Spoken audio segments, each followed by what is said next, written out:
Hi అండి, welcome to స్వయం పాకం. ఈరోజు మనం చేసే రెసిపీ ఏంటంటే గ్రీన్ సేమియా ఉప్మా అండి. కొత్తిమీర, జింజర్, గ్రీన్ చిల్లీ పేస్ట్తో చేసే ఈ ఉప్మా అండి బ్రేక్ఫాస్ట్కి పర్ఫెక్ట్ చాయిస్ అండి. అలాగే చాలా లైట్గా ఉంటుంది, హెల్దీ కూడా అండి. అండ్ టేస్ట్ మాత్రం చాలా బాగుంటుందండి. సింపుల్ ఇంగ్రీడియంట్స్తోనే ఈజీగా ప్రిపేర్ చేసుకోవచ్చు. ఎలా చేయాలో నేను ఈరోజు వీడియోలో చూపిస్తున్నానండి. వీడియో ఎక్కడ స్కిప్ చేయకుండా లాస్ట్ వరకు చూడండి. ఇప్పుడు రెసిపీ విధానంలోకి వెళ్ళిపోదాం. స్టవ్ మీద ఒక ప్యాన్ పెట్టుకోవాలండి. ప్యాన్ పెట్టుకొని అందులో 1 కప్పు వరకు సేమియాని వేసుకోవాలి. సేమియాని వేసుకొని మీడియం ఫ్లేమ్లో గోల్డెన్ బ్రౌన్ కలర్ వచ్చినంత వరకు ఈ సేమియా అనేది వేయించుకోవాలండి. కలుపుతూ ఉంటే సేమియా అనేది త్వరగా ఏగిపోతుంది. ఇదిగోండి సేమియా ఈ విధంగా కలర్ చేంజ్ అయింది కదా, ఈ విధంగా కలర్ చేంజ్ అయితే సరిపోతుంది. ఇప్పుడు స్టవ్ ఆఫ్ చేసుకొని సేమియాని వేరొక ప్లేట్లోకి తీసుకోవాలండి. ఇప్పుడు సేమియా గ్రీన్ కలర్ పేస్ట్ కోసం ఒక పేస్ట్ని రెడీ చేసుకోవాలండి. మిక్సీ జార్ని తీసుకొని ఒక గుప్పెడంతా వాష్ చేసుకున్న కొత్తిమీరని వేసుకోవాలండి. అలాగే 1 ఇంచు వరకు అల్లాన్నండి పొట్టు తీసేసి క్లీన్ చేసి వేసుకోవాలి. అలాగే 3 పచ్చిమిర్చి అండి వేసుకోవాలి. 1 టేబుల్ స్పూన్ వరకు వాటర్ని వేసుకొని మెత్తగా మిక్సీ పట్టించుకోవాలి. ఇప్పుడు ఉప్మా ప్రిపరేషన్ అండి.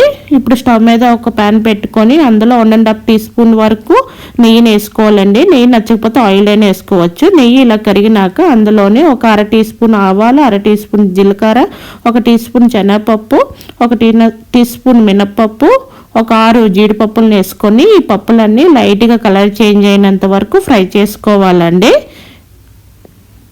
ఈ విధంగా లైట్గా కలర్ చేంజ్ అయినాక ఇందులోనే 1 పచ్చిమిర్చిని వేసుకోవాలండి. అలాగే 1 రెమ్మ కరివేపాకును కూడా వేసుకోవాలి.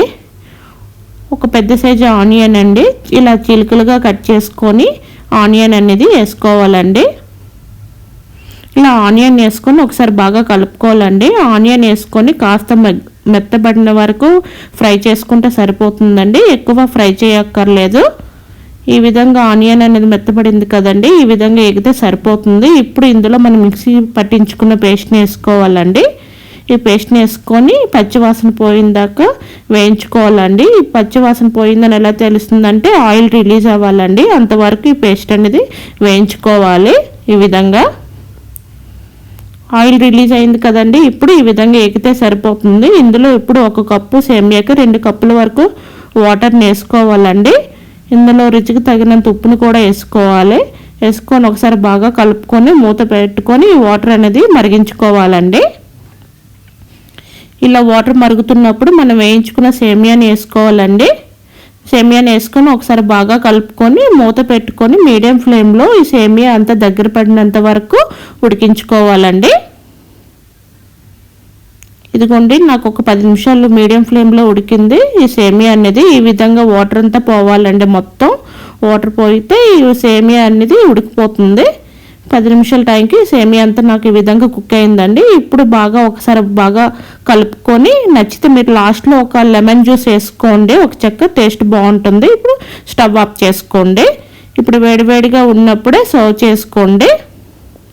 ఈ సేమియా అనేది ఒత్తినే ఇలా తినేయవచ్చు, ఎందుకంటే పచ్చిమిర్చి పేస్ట్ వేసాం కాబట్టి కారం ఉంటుంది స్పైసీనెస్తో. మీకు ఇంకా కావాలంటే పల్లి చట్నీతో కానీ కొబ్బరి చట్నీతో కానీ సర్వ్ చేసుకుంటే బాగుంటుందండి. మీకు నచ్చితే ఈ విధంగా ట్రై చేయండి. ట్రై చేసి ఎలా వచ్చిందో నా కామెంట్ సెక్షన్లో చెప్పండి. మీకు కనుక ఈ రెసిపీ నచ్చినట్లయితే లైక్ చేయండి, షేర్ చేయండి, నా ఛానల్ సబ్స్క్రైబ్ చేసుకోండి. Thank you for watching.